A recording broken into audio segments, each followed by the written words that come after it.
arms towards the sun. You feel the warmth of the rays, and then you know you're alive, and you don't have to be afraid of anything, cause you know the truth, and the truth is love, yes it is. Wasn't what they said to you. Welcome to the Bassline. Kraig Blue is my close friend and confidant of over 30 years. He is a renowned visual artist with incredible skills as a painter, illustrator, and sculptor. He is also a talented percussionist, and like me, he is an amateur historian with an interest and a interesting critique in political and social life here in the United States. I'm very excited to be joined in studio today by one of my very best friends in the world, Brother Kraig Blue. How are you today, Brother Blue? Mic check. All right, mic check. I'm not doing well. No, yeah. I'm alive. Yeah. I feel healthy, but... Yeah, exactly. So this is the no-holds-barred edition of the Bassline for the simple fact that Kraig Blue, as I mentioned, is a good friend of mine, and we talk every day, and we make all kinds of observations about what we experience on a daily basis. We talk about the society that we live in. We talk about New York. We talk about the United States. We talk about the world. We talk about the COVID agenda. We talk about what's going on in the black community. We talk about racial dynamics, about all sorts of socially relevant topics that interest us, and we'd like to invite you into that conversation today. So one thing I want to get right into, because we have a lot to talk about, is I want to share with the audience some of our attitudes about what I call the two-party illusion, the duopoly, the uniparty. I call it one party pretending to be two. And I just finished a Substack article. I asked that you guys check it out. It's called The 1-2 Punch.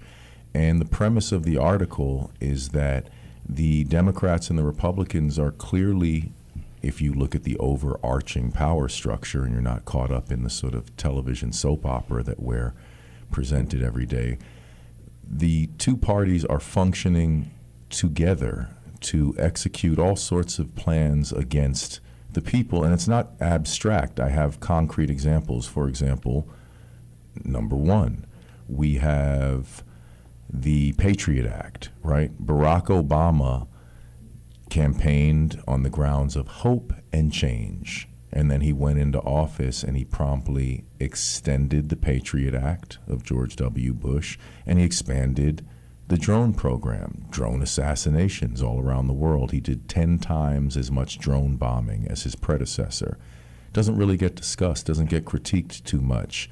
We have the second example of the Operation Warp Speed vaccines. Trump introduces the mRNA injections. Biden mandates them after saying he wouldn't and couldn't, but that's another story. Trump introduces the killer vaccines, Biden then mandates them.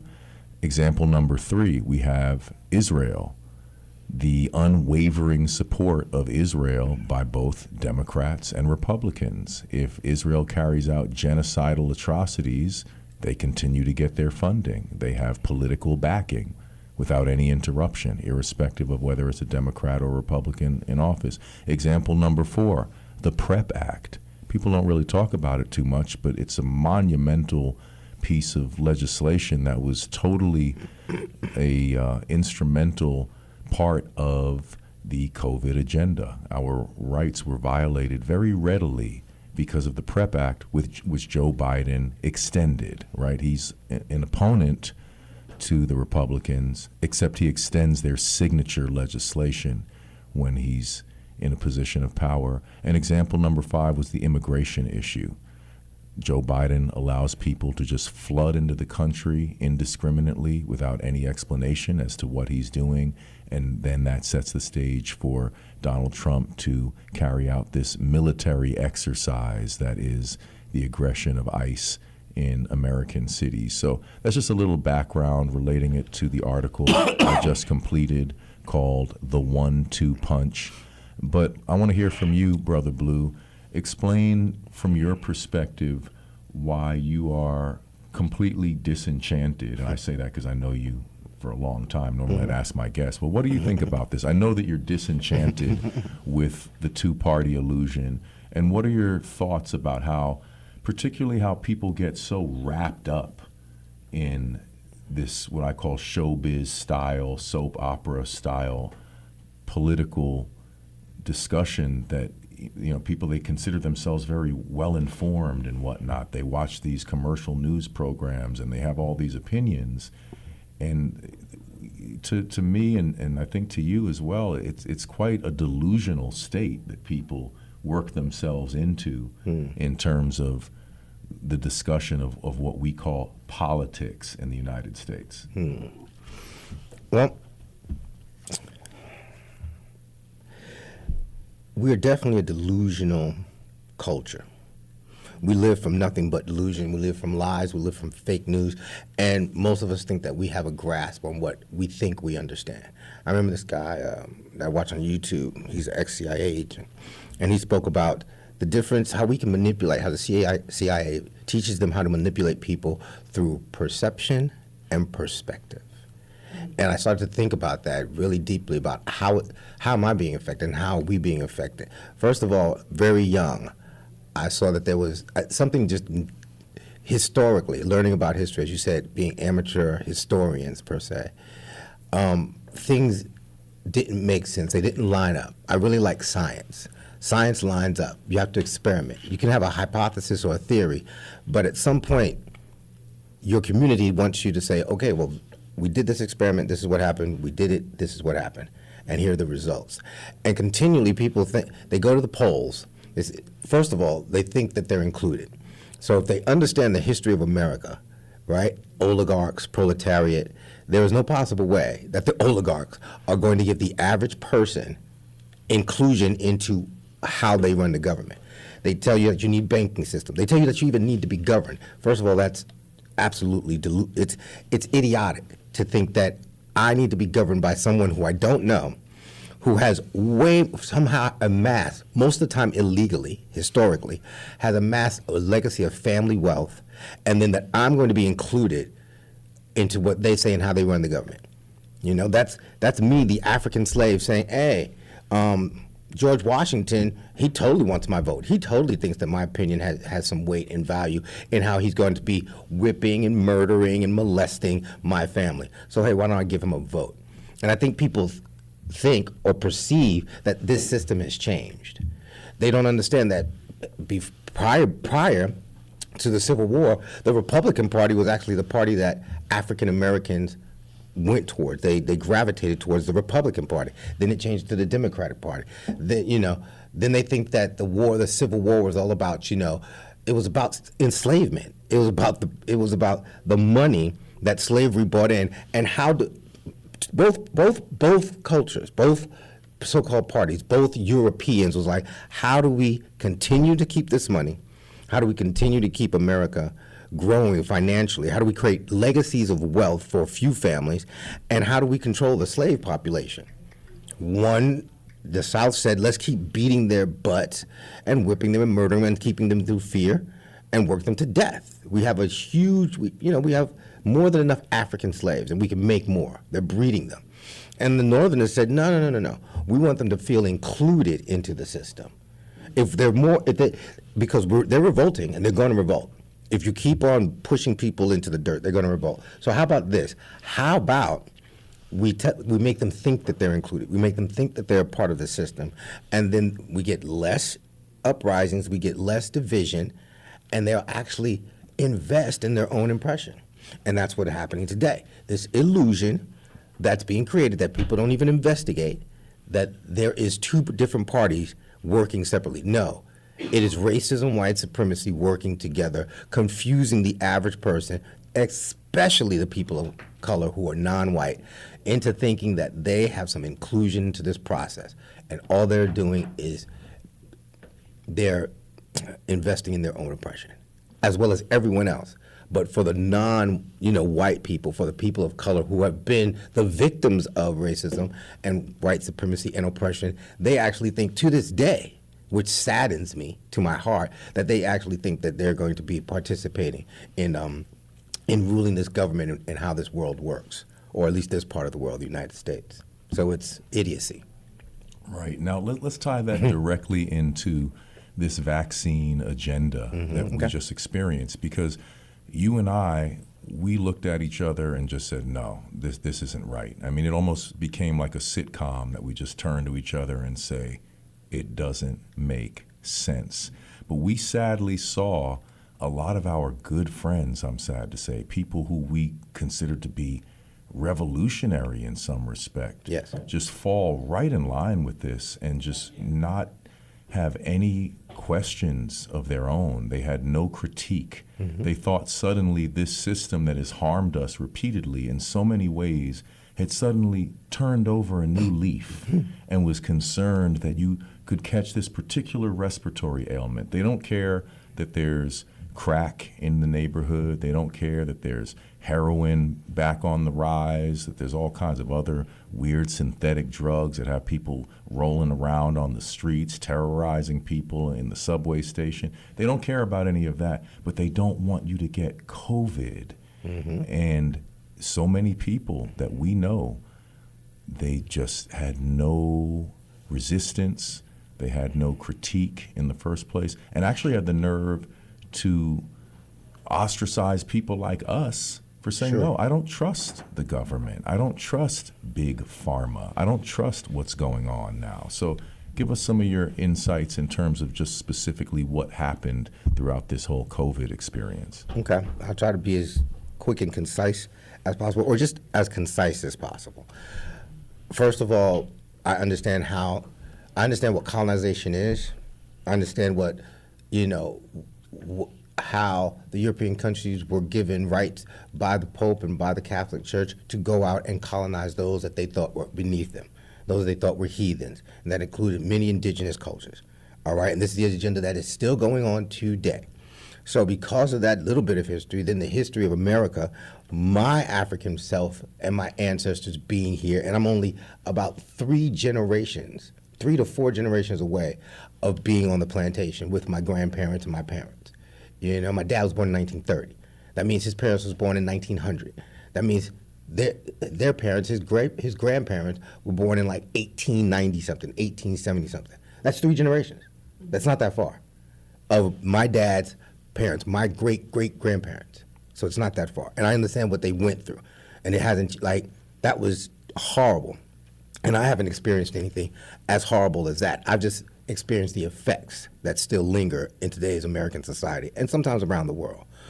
But, so I don't trust anything, nothing that this government said. I don't trust anything that a president, I've never voted, I don't care to vote. I'm not gonna delude myself and waste my precious time on this planet trying to revolt or avoid all of this racism, all this stupidity, the non-justice. In fact, beaten up and being in prison, I'm trying to always avoid that. I do not trust this government, never have, and there's no reason for me to. And if any of my friends, family, especially my African-American Latino friends, understood anything about where they're at, truly where they're at, they would have understood, they would have stopped and said, hey, wait, what is this? We haven't even seen this. We don't know what COVID-19 is. And now all across the world, they're telling us first it escapes from, it's let out and it escapes from Wuhan labs in China, and then somehow mystically, magically takes a flight over to America, and now we're inundated every day on the news like, wear your mask, wear your mask. So of course, I was like, caution first, because I don't know what they've just released, but they will release and have, they dropped a bomb on Nagasaki and Hiroshima. I'm supposed to trust these people? Do you know what I'm saying? Like, oh, so these are the same people that did that. That's the same agenda, but I'm supposed to trust these people. The Tuskegee experiment, experiments on women, on African slave women that were horrific. And to date, we know that, oh, not only that, but they've been having sex with children and possibly and doing the most horrific things we could possibly imagine on private islands. All the billionaires, the senators, the politicians, our stupid entertainers, everyone. So I'm supposed to trust this. Didn't trust it. Me and you talked about it. Then we can move on And all of a sudden, like, hey, let's just wait and see what this is. Let's be cautious. Let's protect ourselves and our family. But let's see where this goes. And where did it go? We now have a new vaccination. Sped up, warp speed, by the 3 manufacturing companies, Johnson & Johnson, mad lawsuits, malpractice, harming people, carcinogens in their products. Pfizer, billions of dollars of lawsuits. Moderna, they didn't even want to let Moderna be a company back in the 1990s and the early 2000s because Moderna wanted to do genetic experimentation. They said, we'll give you the contracts. And they let these 3 companies, then they said they couldn't mandate it. Joe Biden, the most evil politician who was the sidekick and the handler of President Obama, right? This racist, murderer, pedophile, he then says, prior to his election, we can't mandate. Governor Kathy Hochul, we can't mandate medical interventions for the population. Once he becomes president, it's mandated you lose your job. I lost my job. I was like, are you kidding me? You got me this job at the Brooklyn Museum, teaching in the museum education system, because I was political. I said there's things that I will not. I've been an activist, or at least trying to be an activist. I know Dr. John Henry Clark. You know, I've read I read about Huey P. Newton. Fred Hampton, that's my people. Muhammad Ali, I'm not going to war. I'm not killing some other people. That is me. That's my perspective from everything I've learned. And they're gonna tell me I have to take spike proteins. I have to inject spike proteins into my DNA. And I thought that was a good idea. And my family thought that was a good idea. My brother, I said, bro, you do what you wanna do. I don't trust them, never have. Nothing has changed. I don't care how much they scare you. He was sure. Him, his girlfriend, my aunts, my uncles. Why aren't you taking it? Don't you want to get sick? I'm like, I'm not sick. Didn't get sick.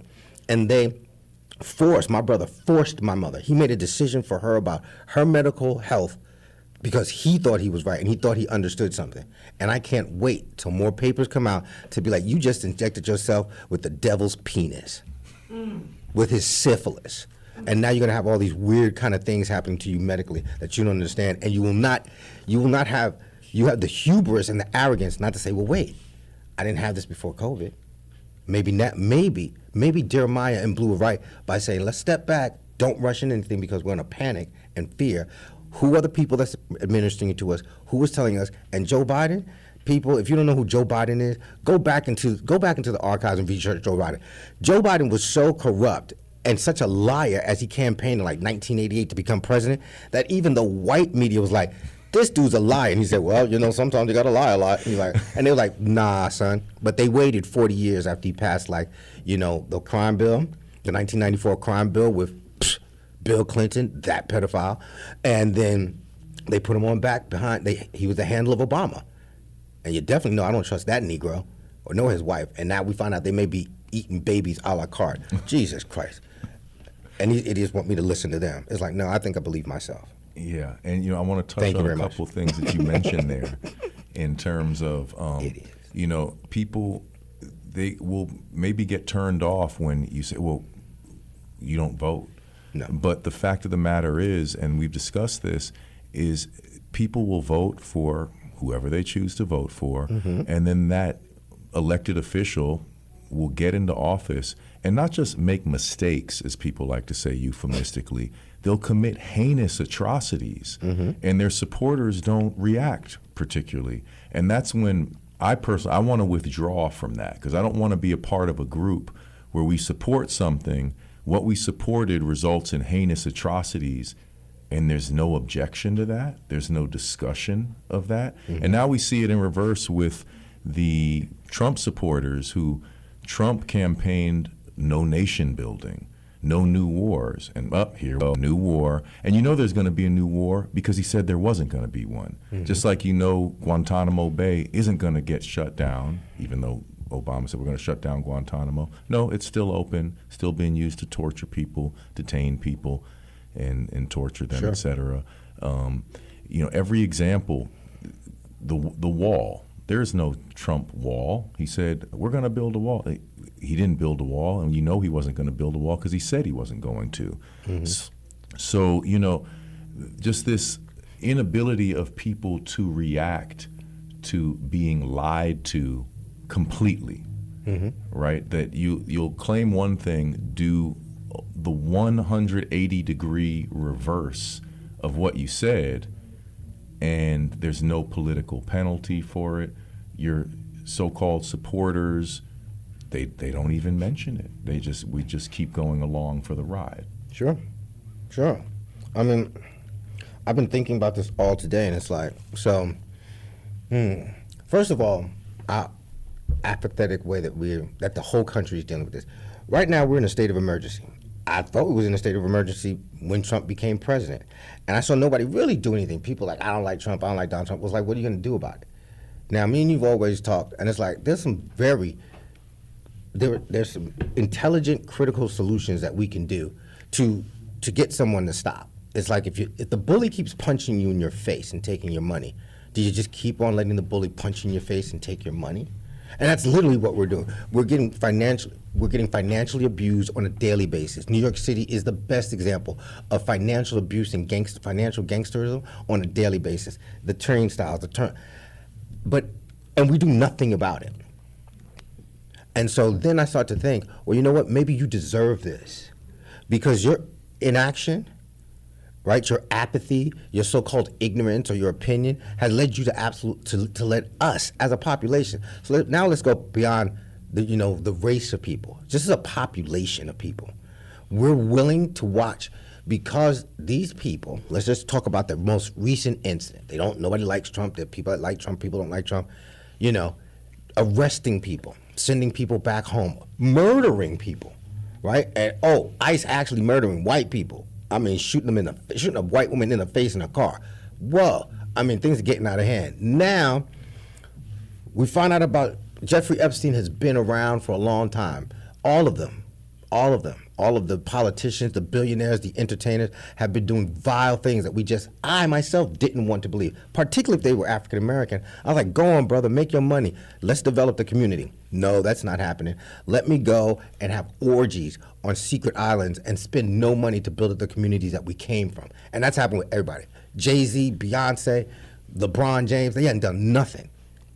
Nothing. They're not political. They are whores to racism, white supremacy, and by getting paid that much money, then it deludes my people, and they're walking around stupid, having dumb conversations about Cardi B and Stephon Diggs and baby mamas, like juveniles, arrested development, like children, celebrating Christmas, celebrate 4th of July. If I see another Negro celebrate 4th of July this summer, I swear to God, I'm just going to bop people in the head with a paper bat, because do you understand? In 1776, we were slaves. Our children were being raped. George Washington was raping his slaves and pulling their teeth out. Why are you celebrating? That's all right. I understand people's ignorance, but we can always learn. But it's like coming up to today, it's like, what are we doing?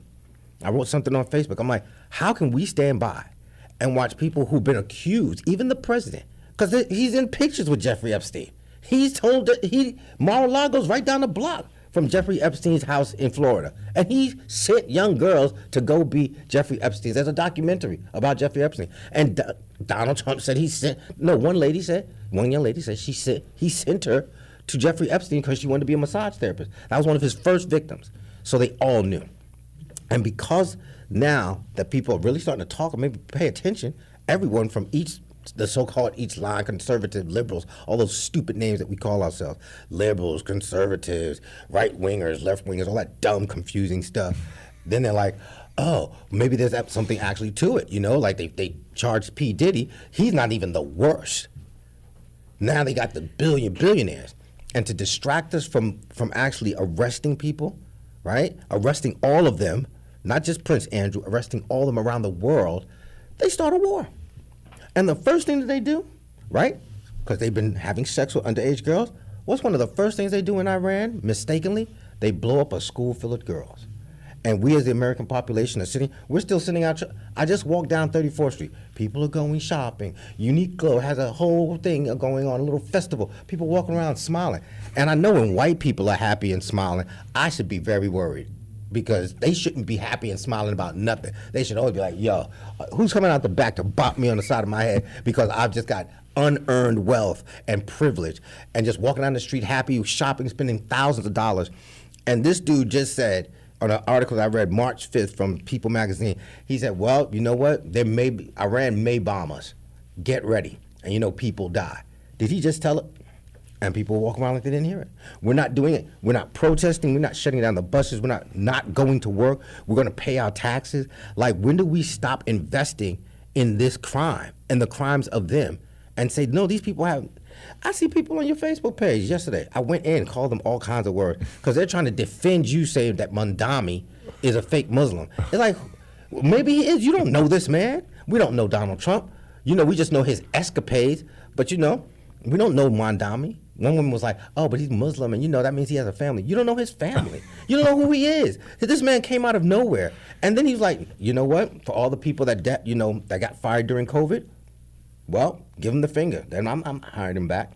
Oh, we're going to reduce train fare. The train fare went up. The congestion price went up. It's like, so you walking around trying to tell me that I'm like a conspiracy theorist. It's like, no, you idiot. That's an actual conspiracy. There's been a millennia of a conspiracy to colonize the world. And you all just act like, but, you know, we entertain you, we give you drugs. I mean, heck, I'm not even mad at the drugs. It's the entertainment. Watching how people walk around looking stupid. Cardi B is not my spokesperson for intellectual activity. Jay-Z, LeBron James. If I see another Negro bouncing a basketball and got our children thinking that they are going to become superstars, and their dumb parents like, my child's going to be playing the NBA. No, he's not. Or the NFL. No, they're not. And do you see the idiots in the NBA? My own people? They just can't keep their penises in their pants, spending millions of dollars that could go into school.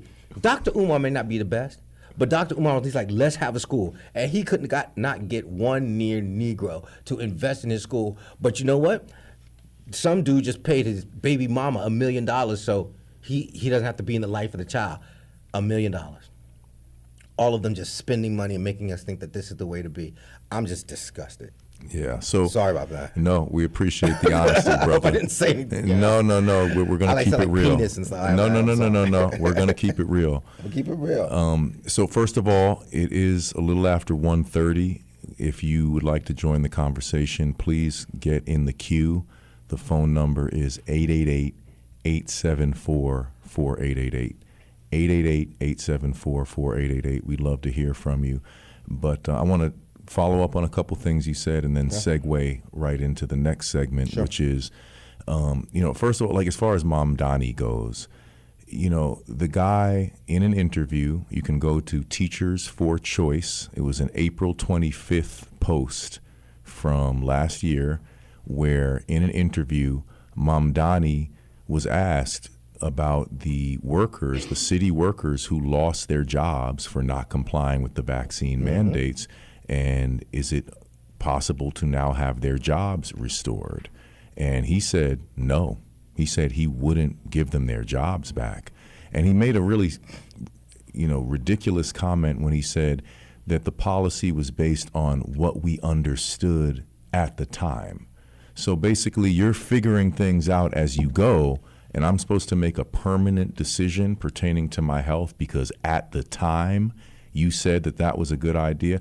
I mean, for people to not understand how offensive that is, I think Martin Luther King Jr. made a quote to the effect of, to deny a person the right to work is to deny that person's right to exist. So we have workers who they train to be teachers, they train to be nurses, and because they made a decision using their better judgment that they don't want to take an experimental medical intervention, you're going to tell these people they can't have their careers that they studied for, that they sacrificed for. That's so violent. That they're in debt for? They're in debt for. And you're a liberal? You're a socialist? How do people allow him to have this image as being a socialist for the people? No, that's a violent, horrific statement against the people. So I honestly don't care about the rhetoric of Mamdani beyond that statement that he made so clearly. He would not restore the workers' jobs. And as I pointed out, the people who were weeded out through that whole process, those were the people you want teaching your kids, or the people who say, no, I'm not going to violate my body, my personhood. I'm not going to violate my principles because of an arbitrary mandate. That's the person you want teaching your kid. That's the nurse you want taking care of you, not the person just following orders of the medical establishment, but someone who uses their discernment and says, no, I don't want an experimental intervention. So believe me, it was quite intentional to weed out all of the people you actually want doing those jobs.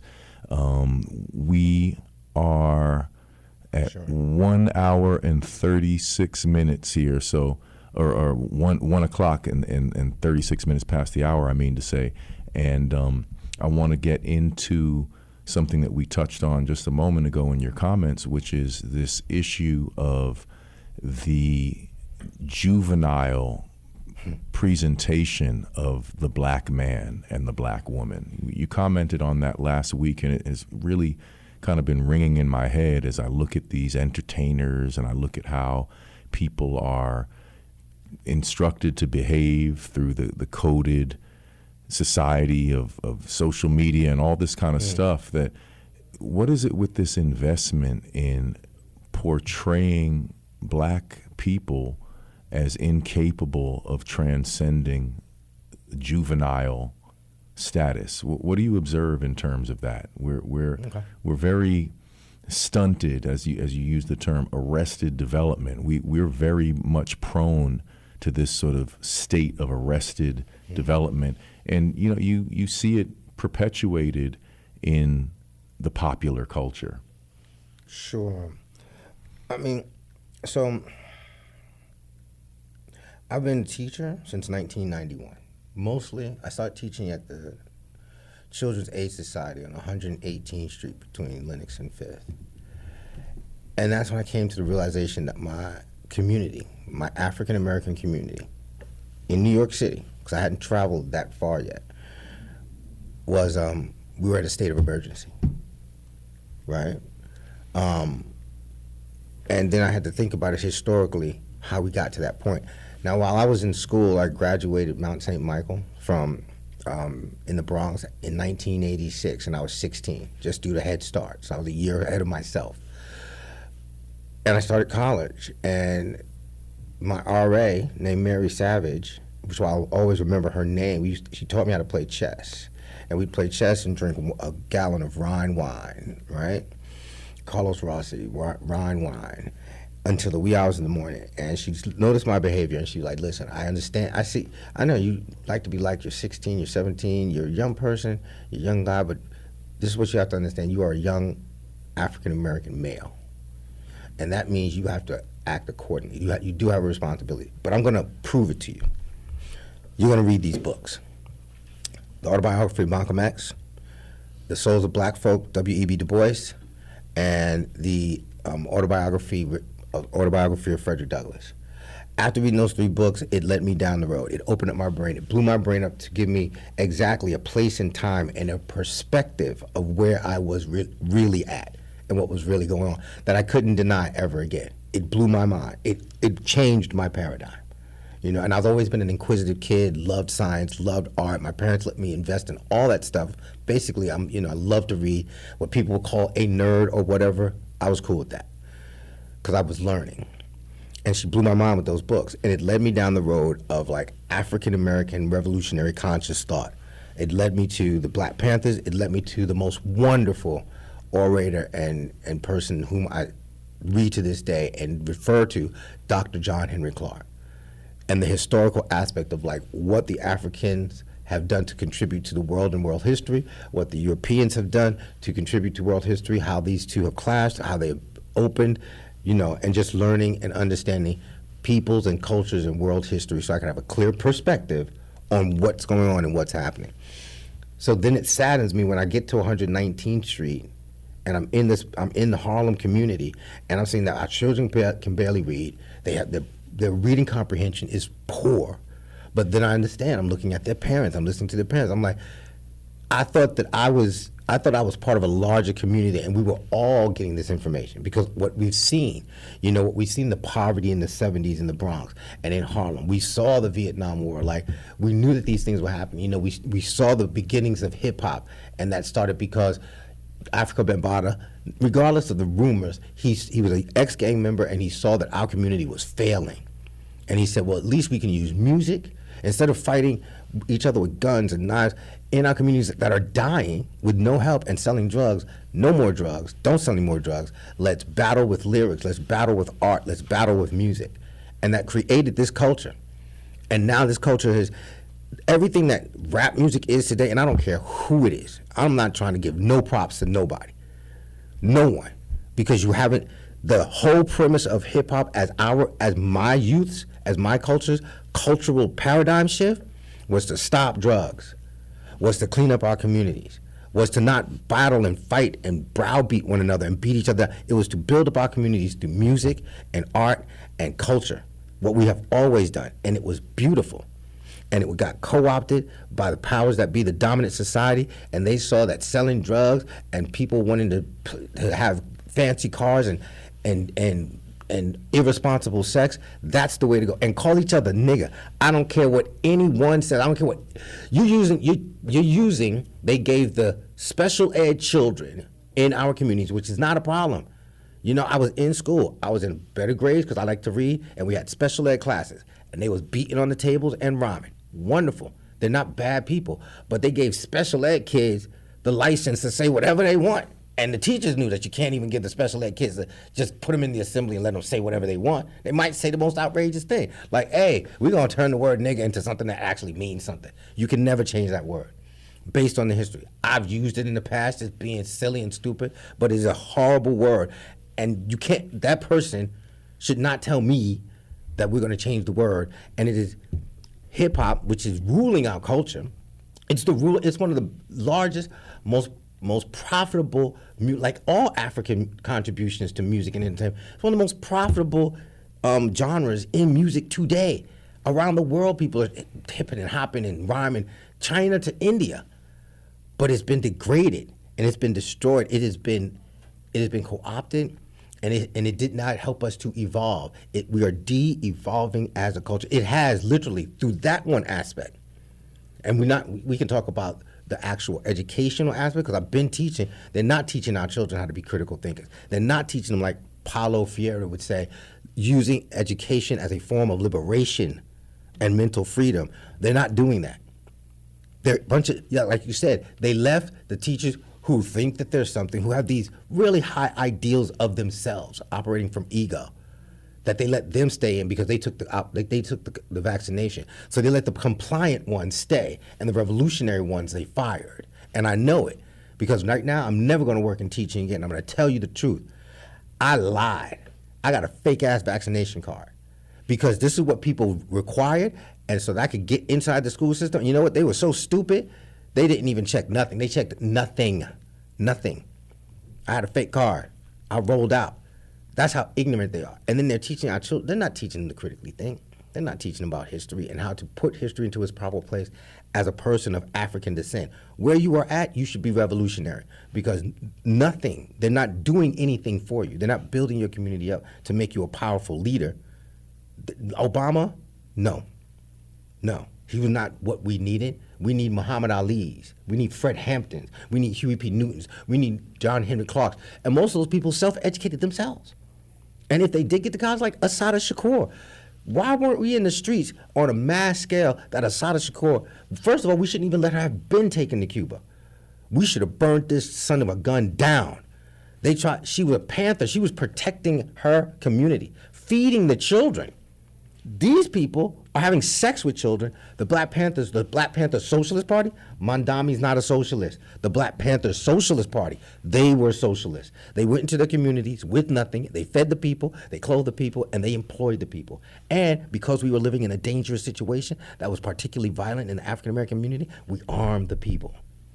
Yeah, and it's an important historical fact that we remember that the beginning of the end for the Black Panther Party was the breakfast program, right? The berets and even holding guns in the air saying we'll defend ourselves. That wasn't the beginning of the end. They said, okay, that's interesting. But once the breakfast program was implemented, that's what we call the threat of a good example. They're saying, wait a second, these people are actually providing things to the community. This is getting out of hand. Time to start assassinating people by all means. And the rest was history. Martin Luther King. I have a dream, turn the other cheek. First of all, I'm a Buddhist, and that leads me to be an atheist, and I don't care what anyone thinks. Religion has not helped us. Historically, philosophically, it's a nice thought. But historically, we're still dealing with prehistoric and archaic ideologies on religion. So it's like, no. Martin Luther King, Christian. Turn the other cheek. I have a dream. Wonderful orator. Intelligent, hugely intelligent man. I love Martin Luther King. I wasn't going to do that process. I'm a Black Panther. But I loved his process and I loved his bravery. There's nothing you can say. But once he stopped talking about I have a dream, and let's climb the mountaintop together, and he said, let's talk about reparations. Let's talk about the land that was owed to Africans, never given. Land grants that was given to immigrants from Europe that were coming to the United States that should have been given to African Americans here that worked for it. Once he started, he said, our next talks are going to be about reparations. Assassinated.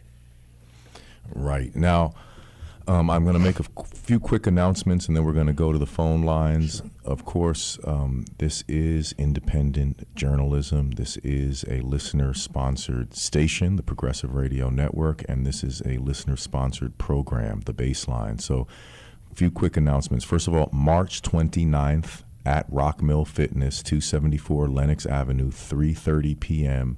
That's the last Sunday of this month. We're going to have a 5 to 8 frequency jam session. Please be there. The jams are incredibly fun. The instruments are tuned to the inspiring and enlightening 5 to 8 frequency. That's a real thing. Please check out the book, 5 to 8, The Frequency of Love and Prosperity by Dr. Leonard Horowitz, two-time guest of the Bassline. So that's March 29th, Rock Mill Fitness, 274 Lenox Avenue. Second of all, Frontier Farm, FRONTIERPHARM,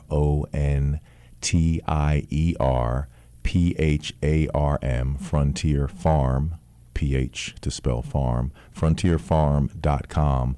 Use discount code The Bassline, no space in between, capital THE, capital BASSLINE, and get yourself some excellent mouthwash, toothpaste, skin care, wound care, toenail fungus removal. There is really a revolution going on with chlorine dioxide. People are finding it to be an incredibly helpful prophylactic oral hygiene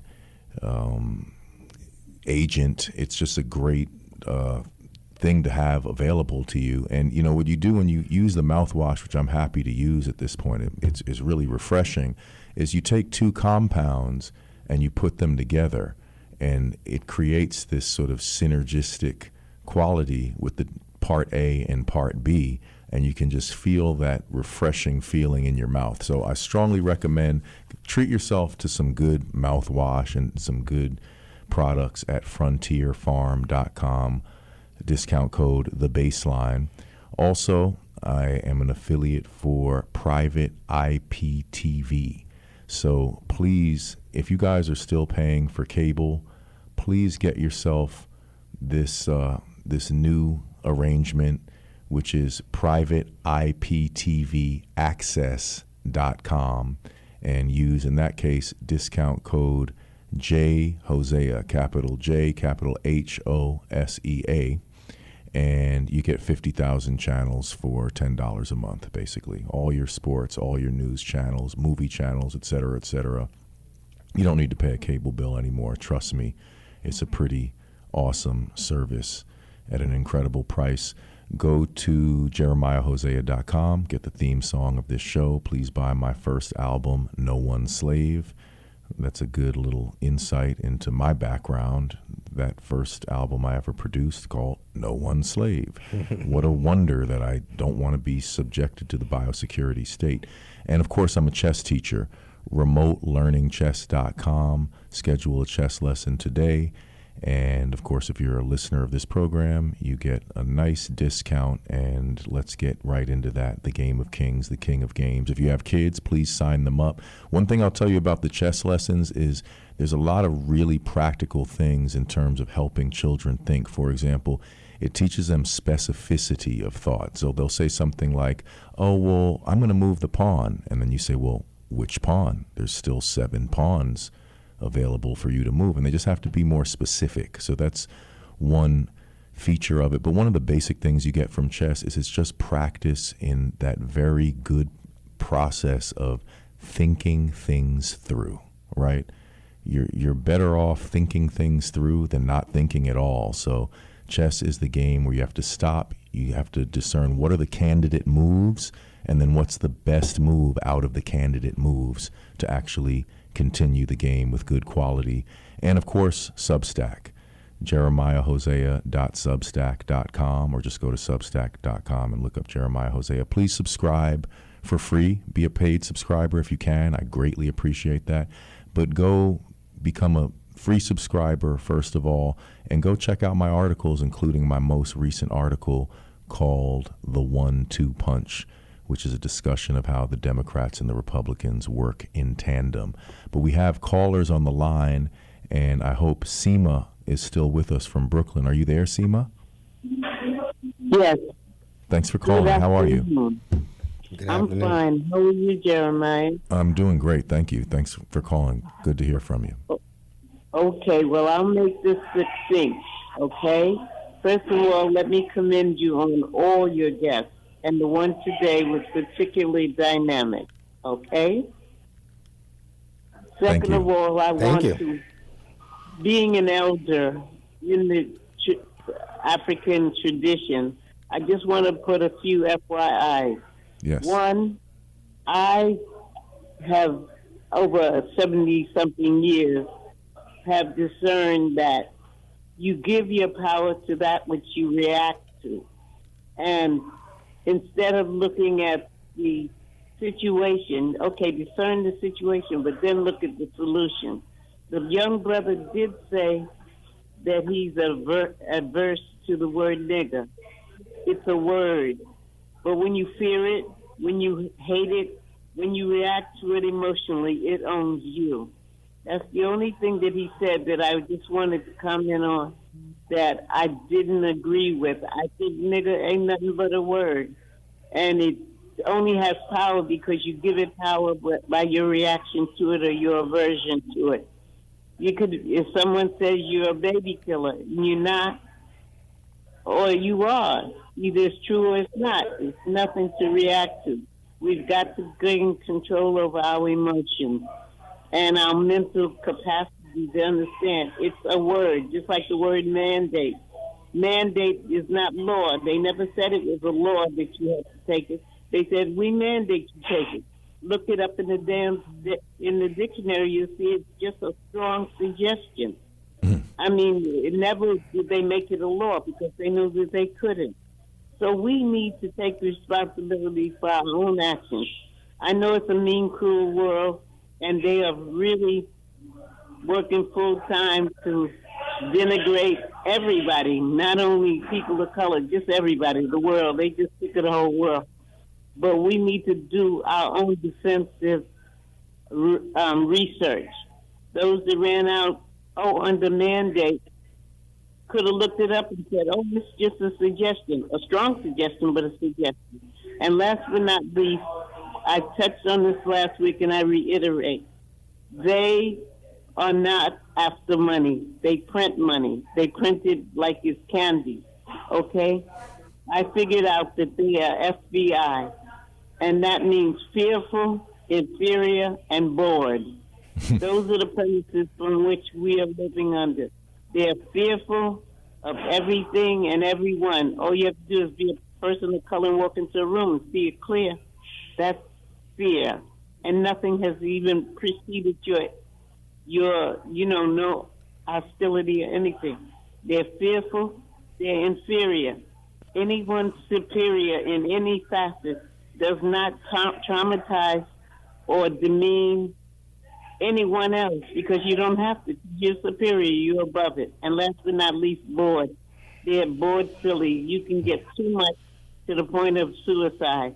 So rather than suicide, they come up with these demonic plans, but they're only bored. The FBI, and they are weak and they are dying, and their time has come to go. Thank you so much, Seema. Great to hear from you. Thank you. We have. Thank you for taking my call. Thank you. We have Brother David on the line. How are you, Brother David? Great to hear from you. Oh, okay. We lost Brother David. But, yeah, I like what Seema had to say. And, you know, what I'll say about the N-word business is, you know, every word is just a word at the end of the day. If somebody says a word, it doesn't really add or subtract to my life personally. But one thing we could say about that word is it hasn't been associated with an uplifting social movement, right? Like we've used the word 10 million times a day for I don't know how many years now, and it hasn't been very fruitful. It hasn't resulted in, you know, this rethinking of things that I think we would say, oh, well, there's been a great result from that. And what's sad is you see a lot of our young people, they don't know how to speak in a professional manner in a lot of cases. They don't know how to speak sometimes just in a dignified manner, that they have sort of like N-word Tourette's, that is something that's sort of inserted needlessly in conversation throughout the day. So that's sort of a different problem than just the word in and of itself. It's another thing if you can't escape the word and you're inserting it where it doesn't belong or it's not appropriate, even in what would have been a professional setting, right? Well, see, like, remember I did that timeline, and me and Kaya, and me and you know, I talked to Kaya, our good friend, every day, and we did this timeline. I was like, I'm born in 1968. My mom was born in 1938. My dad was born in 1930.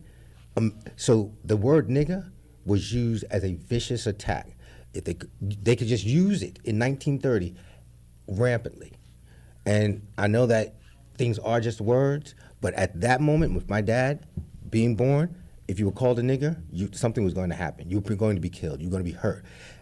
Emmett Till wasn't the first young black man to be brutally murdered. He was just photographed and more attention was brought to him. Then if we go to my dad's parents, they were born in 1900. The word nigger, rampant. And it was used as a terrorist. It was used for violence. Then my dad's great-grandparents, they were born in 1865. The word nigger, so it's like, it's not an emotional thing. Words, you can give words power, you cannot give words power. Words do have powers, they create spells. But I listen to the elder, so I understand what she's saying. But for me, like I said, I'm a Black Panther. It's in my spirit. You say that word, I'm gonna slap the taste out your mouth. Because the thing is, there ain't no love. You got no love. That Bad Bunny thing people was talking about, and Bad Bunny, an agent, when he put up that whole thing that said love conquers hate, that's you cannot love a barbarian. You cannot love a person who innately is inhuman, and throughout history has done inhuman acts. You can't reason with them with love. You may have to send them away. You don't want to just kill them, but if you have to, when they approach you, because they don't approach with love, they kill, they murder, and destroy. So it's like we have to kill those things in order to progress. And using that word, it's like, I know that my grandparents, great-great-grandparents in the 1860s, when that word was used towards them, it meant death. It meant rape. It meant disembowelment. It meant your children are going to be raped now. Yeah. So we're almost. Thank you, Elder. Thank you, Simone. Yeah, we're almost out of time here, but I want to just quickly get into this really exciting idea that my brother Blue had, which is we have 1 minute, but okay. What about this great concept you have of taking all these pedophiles, all of these despicable people, and let's send them back down to Epstein Island for like a Hunger Games type of event. Mm-hmm. And, you know, no fishing. So the whole island is an electric fence around the island, like maybe 30 to 50 cans of food. Ravioli, beef ravioli. Yeah, beef ravioli. They have to get in it. No can openers. No can openers. And just let them have at it. And just, they should be basically expelled to this island. Could you give us some more ideas about this? People, this image? People want solutions. I have solutions, just no one wants to do them. So it's like, these people, I don't want to murder them.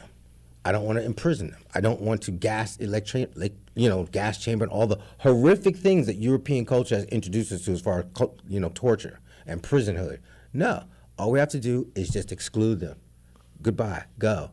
But this is the thing. You got to go on that island that you did all that horrific stuff from, the hundreds of islands that you all probably own. You have to go there.